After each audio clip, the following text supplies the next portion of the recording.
Hello, என்னோடய பேர் சத்யநாராயணன். நான் மேடவாக்கம் நல்லதம்பி நகர்லேருந்து பேசுகிறேன். இந்த காலத்தில் பார்த்திங்கன்னா நம்ம சாப்பிட்ற எல்லா பொருளுமே அடல்ட்ரேட்டடாக இருக்குது.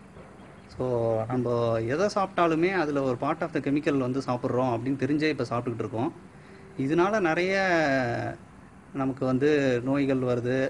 இது வரைக்கும் நம்மளை சுற்றி நியூஸில் கேட்டுக்கிட்டு கேன்சரில் இறந்து போயிட்டாங்க, அந்த மாதிரிலாம் நியூஸில் தான் கேள்விப்பட்டுக்கிட்டு இருந்தோம். ஆனால் இப்போல்லாம் பார்த்திங்கன்னா நம்மளை சுற்றியே பல பேருக்கு இந்த மாதிரி கேன்சரில் இருக்காங்க, அவங்களுக்கு இந்த மாதிரி ட்ரீட்மெண்ட் கொடுத்துட்ருக்காங்க, நிறைய செலவாகுது அப்படின்லாம் நம்ம கேள்விப்படுறோம். ஸோ இதுக்கெல்லாம் காரணம் என்ன அப்படின்னு நம்ம பார்க்கும்போது பார்த்திங்கன்னா நம்ம சாப்பிட்ற சாப்பாடு தான்.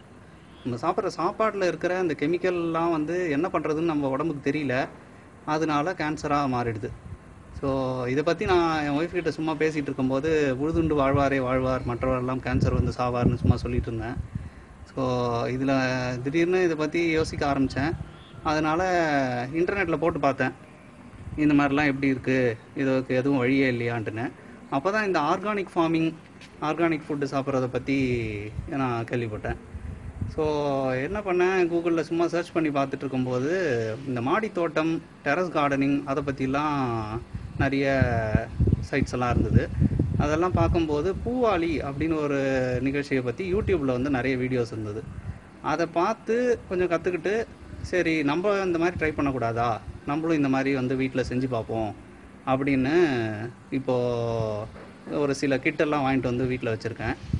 நானும் மாடி தோட்டம் வைக்கலாம் அப்படின்னு ஒரு முடிவெடுத்து இப்போ எல்லாம் வாங்கிட்டு வந்திருக்கேன். இது பார்த்திங்கன்னா நம்ம தமிழ்நாடு கவர்மெண்ட்டே ஒரு 2-3 வருஷத்துக்கு முன்னாடி சப்சிடியில் கொடுத்துட்டு இருந்திருக்காங்க. அது எனக்கெல்லாம் தெரியல. இப்போ பார்த்திங்கன்னா அந்த சப்சிடி இல்லை, பட் 500 ரூபாய்க்கு ஒரு கிட்டு தராங்க. அந்த கிட்டு பார்த்திங்கன்னு வச்சுக்கோங்க, இப்போ பாருங்கள் அந்த கிட்டில் என்னென்ன வரும் அப்படின்றத நான் காட்டுறேன். இதுதான் நான் சொன்ன கிட்டு. இது do it yourself kit அப்படின்னு சொல்லிட்டு தமிழ்நாடு கவர்மெண்ட்டே கொடுக்குது நமக்கு. இது 500 ரூபா. இந்த பை இருக்குல்ல, இந்த பையில் பார்த்தீங்கன்னா இதுதான் க்ரோ பேக் அப்படின்னு சொல்கிறாங்க. இந்த க்ரோ பேக்கில் தேங்காய் நார் கழிவு அப்படின்னு சொல்கிறாங்க, அதாவது கோகோ பிட். இந்த கோகோ பிட்டு நல்லா கம்ப்ரஸ் பண்ணி இந்த மாதிரி பிளாக்காக இருக்குது. இது பார்த்திங்கன்னா ஒரு செங்கல் சைஸ் தான் இருக்குது. ஆனால் இதில் என்ன சொல்கிறாங்கன்னா, தண்ணி ஊற்றுனா நல்லா பெருசாக வரும், ஒரு 5 டைம்ஸ் அப்படியே வால்யூம் இன்க்ரீஸ் ஆகும் அப்படின்னு சொல்கிறாங்க. இது எதுக்காக இதை எடுத்துருக்காங்க மண்ணுக்கு பதிலாக அப்படின்னு பார்த்தீங்கன்னா, நம்ம மாடியில் வைக்க போகிறோம் தோட்டத்தை. ஸோ நீங்கள் மண்ணாக மூட்டையாக எடுத்துகிட்டு தொட்டியாக வச்சிங்க அப்படின்னா வெயிட் ஏறிடும். ப்ளஸ் இந்த அப்பார்ட்மெண்ட்லலாம் இருக்கிறவங்களுக்கெல்லாம் ஒத்துக்க மாட்டாங்க. அசோசியேஷன் அது இதுன்னு இருக்கும். எல்லோரும் நீங்கள் இது பண்ணுறீங்க, பில்டிங் கட்டுறோம் அப்படின்லாம் சொல்கிறாங்க. அதனால் இது மாதிரி ஒரு திட்டம் இருக்குது. இது ரொம்ப நல்லா யூஸ்ஃபுல்லாக இருக்கும்னு நினைக்கிறேன். அதுக்கப்புறம் என்னென்ன தராங்கன்னா, யூரியா, அதாவது ஆர்கானிக் ஃபெர்டிலைசர்ஸ், இந்த மாதிரி ஒரு 4 பேக்கெட் ஆர்கானிக் ஃபெர்டிலைசர்ஸ்லாம் தராங்க. இது ஒவ்வொன்றும் ஒவ்வொரு சத்து கொடுக்குமா, பொட்டாஷு, நைட்ரஜன், அசிட்டோஃபைன், அந்த மாதிரி ஏதோ சொல்கிறாங்க. எனக்கு அதை பற்றிலாம் தெரியாது. இனிமேட்டு தான் நானும் அதெல்லாம் கற்றுக்க போகிறேன். என்னோட சேர்ந்து நீங்களும் இதெல்லாம் கற்றுக்கலாம்.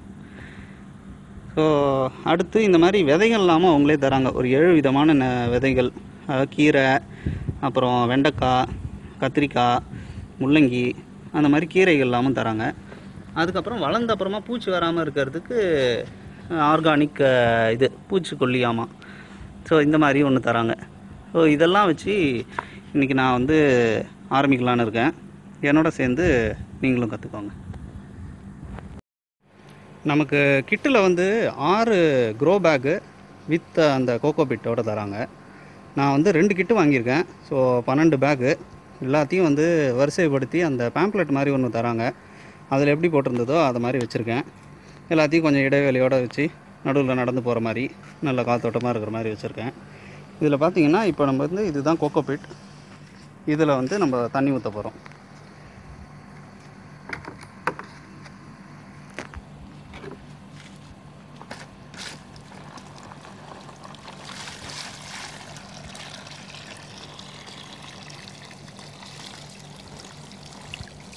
இதில் பார்த்திங்கன்னா அந்த மாதிரி ஒரு 3 மடங்கு தண்ணி அது உறிஞ்சிரும்.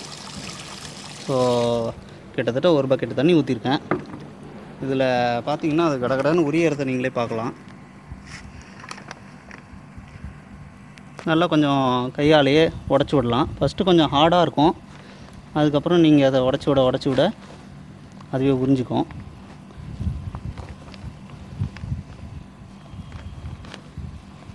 பார்த்தீங்களா, ஊற்றின தண்ணியெல்லாம் காணும், எல்லாத்தையும் உரிச்சிருச்சு.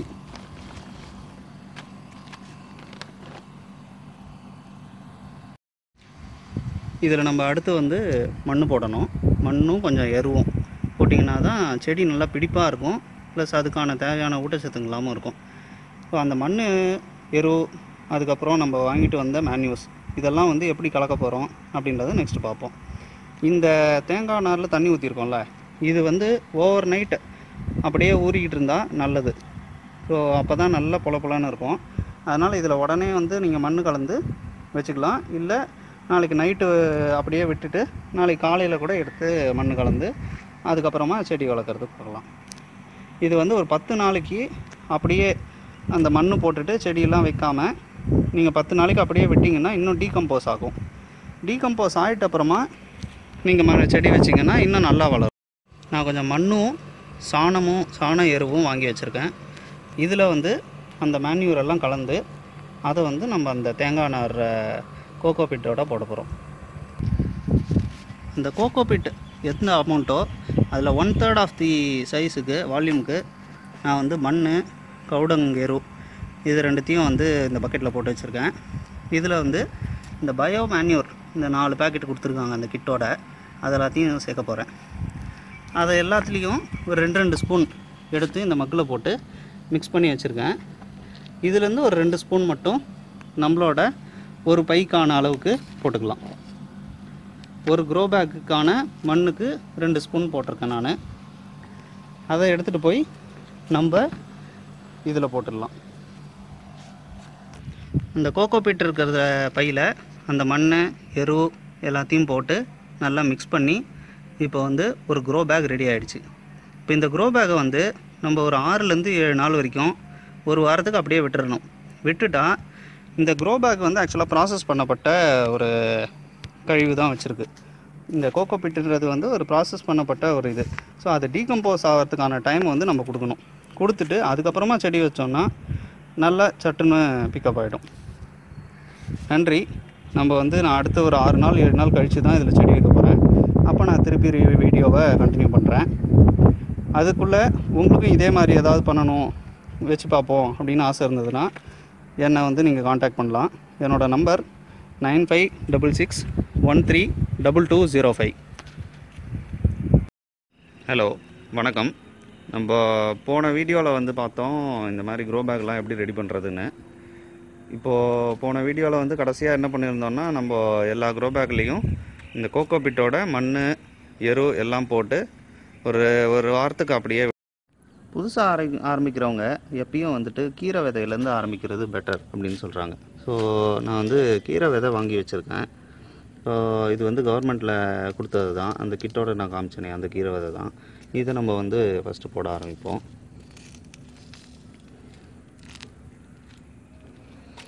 இது வந்து ரொம்ப ஈஸி. நீங்கள் வந்து எதுவும் ஓட்டை போட்டோ ஏதாவது வச்சு நாற்று நட்டு அந்த மாதிரிலாம் எதுவுமே பண்ண தேவையில்லை. அப்படியே தூவி விட வேண்டியது தான். எதுவும் இதில் மெத்தடே கிடையாது. அதனால தான் இதை வந்து ஃபஸ்ட்டு ஸ்டார்ட் பண்ணுறவங்க வந்து அந்த மாதிரி ஸ்டார்ட் பண்ணால் பெட்டர். ஸோ எல்லா விதையுமே முளைச்சிரும், அதனால் நீங்கள் எதுவும் கவலைப்பட தேவையில்ல. அப்படியே எடுத்து ஃபுல்லாக தூவி விடுங்க, போதும்.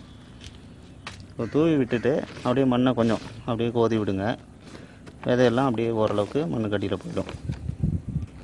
இது போதும். மண்ணை கோதி விட்டுட்டு அதை அப்படியே ஜஸ்ட்டு கொஞ்சம் தண்ணி தெளித்து விடுங்க.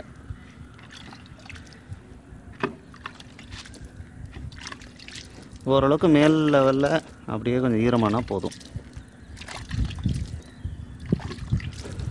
ரொம்ப அப்படியே ஊற்றி விட்டுறாதீங்க. ஊற்றி விட்டிங்கன்னா விதையெல்லாம் அப்படியே வெளியில் வந்துடும். அதனால் ஓரளவுக்கு அப்படியே மேலாட்ட தெளிக்கணும். இது வந்து வெயில் காலத்தில் 2 வாட்டி தண்ணி ஊற்றணும். இப்போ மழை காலம் அப்படின்ற மாதிரி இருந்ததுன்னா பாருங்கள், மழை தண்ணி ஆல்ரெடி இருந்து மண் ஈரமாக இருக்குது அப்படின்ற மாதிரி இருந்ததுன்னா அப்படியே விட்டுடலாம். டெய்லி தண்ணி ஊற்றணும்னு கூட அவசியம் இல்லை. எப்போல்லாம் வந்து ஓரளவுக்கு உங்களுக்கு காயிற மாதிரி தெரியுதோ அப்போல்லாம் தண்ணி ஊற்றணும். ஸோ இன்னும் ஒரு 2-3 நாள்லாம் இது செடி முளைச்சிரும். நம்ம அடுத்து பார்க்கலாம். வணக்கம். நம்ம ஒரு 2-3 நாள் ஆயிடுச்சு நம்ம வந்து விதை போட்டு. இப்போ 2-3 நாள் ஆகி அது எப்படி வளர்ந்துருக்கு அப்படின்றத பார்ப்போம். நம்ம பார்த்திங்கன்னா எல்லாமே நல்லா அழகாக துளிர்விட்டு வந்திருக்கு. ஸோ நான் வந்து கீரையோடு சேர்த்து இன்னும் 2-3 விதை எல்லாமும் போட்டிருக்கேன். பார்த்திங்கன்னா இது வந்து செடியாக வர ஒரு 4 நாள் தான் ஆகுது. நல்லா அழகாக வந்து இலையும் வந்திருக்கு. இது வெண்டைக்காய் வந்து ஒரு தொட்டிக்கு ஒரு 4 செடி வச்சா போதும். ஸோ 4 விதை போட்டேன். 4 விதை தான் போட்டேன். 4ம் அழகாக வந்திருக்கு. ஸோ கீரை மாதிரி இதை தூவி விட முடியாது. இது எப்படி பண்ணணுன்னா, ஒரு அங்கலத்துக்கு சும்மா இந்த மாதிரி ஒரு சின்ன ஓட்டை இப்படி போட்டுட்டு விதையை உள்ளே போட்டுட்டு மண் வச்சு மூடிடுங்க. அவ்வளோதான். மூடிட்டு லைட்டாக அதே மாதிரி தண்ணி தெளித்து விடணும். ஸோ தினைக்கும் அதே மாதிரி தண்ணி லைட்டாக அப்படி அப்படியே தெளித்து விட்டால் போதும். ஓரளவுக்கு செடி வளர்ந்தப்புறமா தான் தண்ணி நம்ம நிறைய ஊற்றணும். இது முள்ளங்கியும் அதே மாதிரி தான். விதைக்கு ஒரு செடி வந்துடும் கண்டிப்பாக. அதனால் ஒரு தொட்டியில் பார்த்தீங்கன்னா ஒரு 10 முள்ளங்கி வரைக்குமே வைக்கலாம் நீங்கள். ஸோ இதில் வந்துட்டு அதே மாதிரி ஒரு அங்கலத்துக்கு அப்படியே ஓட்டை விரலால் அப்படியே அமுக்கிட்டு அதில் வந்து ஒவ்வொரு விதை போட்டுட்டு மூடிட்டு தண்ணி தெளித்து விட்டிங்கன்னா போதும். இதில் பார்த்தீங்கன்னா நான் வந்து 10 செடிக்கிட்ட வச்சுருக்கேன். எல்லாம் நல்லா வளர்ந்துருக்கு. இது இன்னொரு கவரில் வச்ச கீரை. இது வந்து நல்லா வளர்ந்துருக்கு.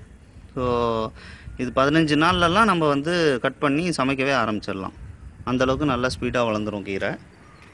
பார்ப்போம் எப்படி போகுதுன்னு. நம்ம அடுத்த வீடியோவில் திருப்பி காமிக்கிறேன்.